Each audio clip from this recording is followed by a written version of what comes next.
Now, U.S. Vice President JD Vance has spoken on Operation Absolute Resolve. Vance has now said that the U.S. kept this operation as a secret for a very long time and that he is very proud of that. Vance also added, and I quote, "Every other day, I chair a meeting where we discuss the next steps to ensure that Venezuela remains stable. As President Trump has instructed us, we must ensure that the new Venezuelan government actually listens to the U.S. government and does what the U.S. government wants in the best interest of the country." I have Aditya Vadhavan joining me. Aditya, what more can you tell us?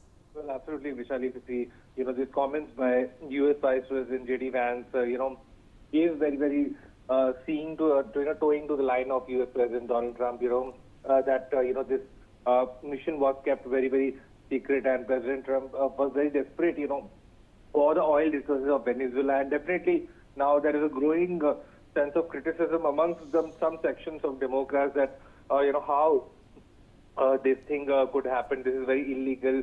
And so, as per some reports, the Congress is moving, the U.S. Congress is moving a bill, that could curb Trump's war powers, and as far as the control that he is willing to establish over Venezuela. Already we have seen statements by U.S. Secretary of State Marco Rubio and President Trump that Venezuela needs to, give all its oil resources to America and sever its ties with China, Iran, and Russia. So definitely, it's a conflict that is now spiraling between the superpowers like China, U.S., and Russia. So definitely, it needs to be seen how things unfold in this scenario. Vishali. Stay on with me, Aditya. Now, Venezuela's interim president, Delcy Rodriguez, insists her country was not subjugated, despite U.S. President Donald Trump's claim to be in charge, thereafter removing the predecessor, Nicolas Maduro. Let's listen in. Cobardes, les estamos legando la historia de un país que no se rinde, de un país que no se subordina. No estamos subordinados, ni estamos sometidos. Tenemos dignidad histórica y tenemos compromiso y lealtad con el presidente Nicolás Maduro, que ha sido secuestrado.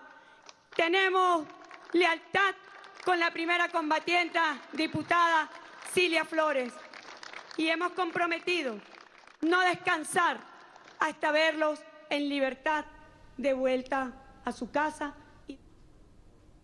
All right, viewers, so that's a statement by Venezuela's interim president, Delcy Rodriguez, and Aditya Vadhavan's with me to tell us more on it. Aditya, over to you. Well, absolutely, Vishali, we see, these comments, this statement by the acting president of Venezuela, Delcy Rodriguez, shows the fact that, they're not, bounded by the United States and not subjugated by the United States. So clearly, you see, there is some sort of pressure on this acting president of Venezuela, considering the fact that, so many different diverging statements are being given by the Venezuelan leadership.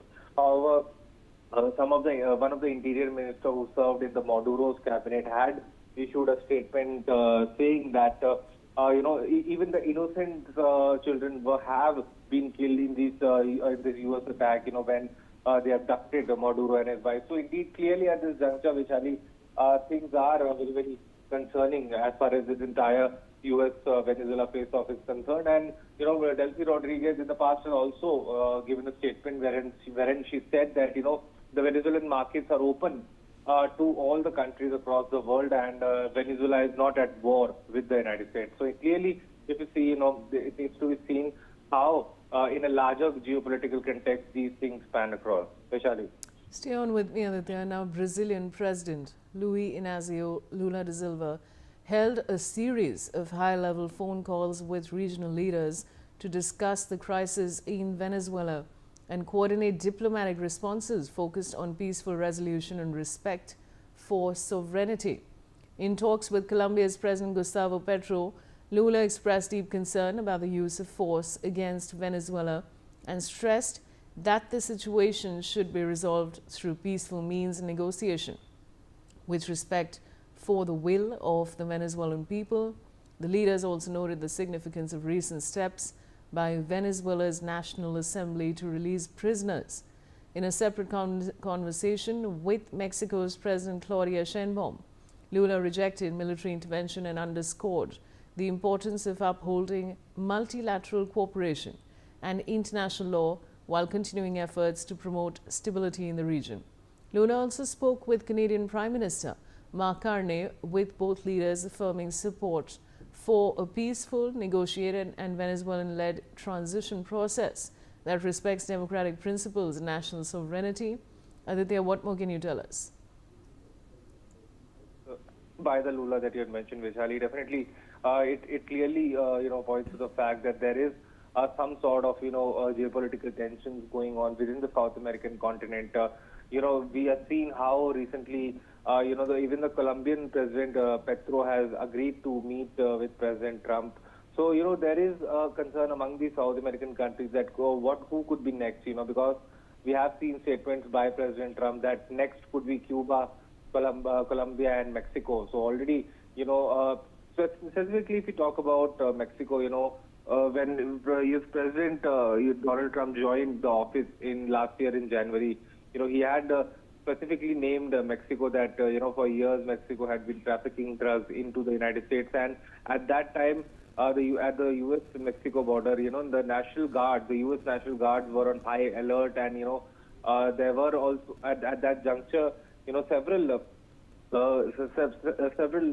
traffickers were also arrested at the U.S.-Mexico border. So indeed, all these statements reflect to the fact that there is a common consensus among the South American nations as to how to deal with the situation that is at hand. Vishali.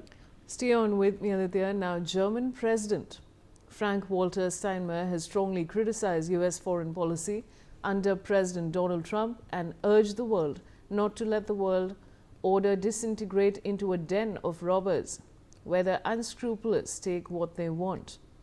In unusually strong remarks, which appear to refer to actions such as the ousting of Venezuela's President Nicolas Maduro at the weekend. Now, the former foreign minister said global democracy was being attacked as never before. Aditya, a new development. What more can you tell us? Vishali, if you see, although the German president's role is largely ceremonial, his words carry some weight, and he has more freedom to express views than politicians. So, describing Russia's annexation of Crimea and the full-scale invasion of Ukraine as a watershed, Steinmeier said that U.S. behavior represented a second historic rupture.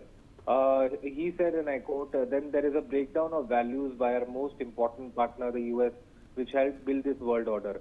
He further said that it is about preventing the world from turning into a den of robbers, where the most unscrupulous take whatever they want, where regions or entire countries are treated as a property of a few great powers. So indeed, these statements are very, very strong, and definitely this can also be linked to the context that, President Trump has been repeatedly saying that U.S. needs Greenland for its national security. So indeed, at this juncture, it is a very concerning situation. There is a great, disturbance in the global world order. All right, Aditya, stay on with me. Now, a U.S. immigration agent shot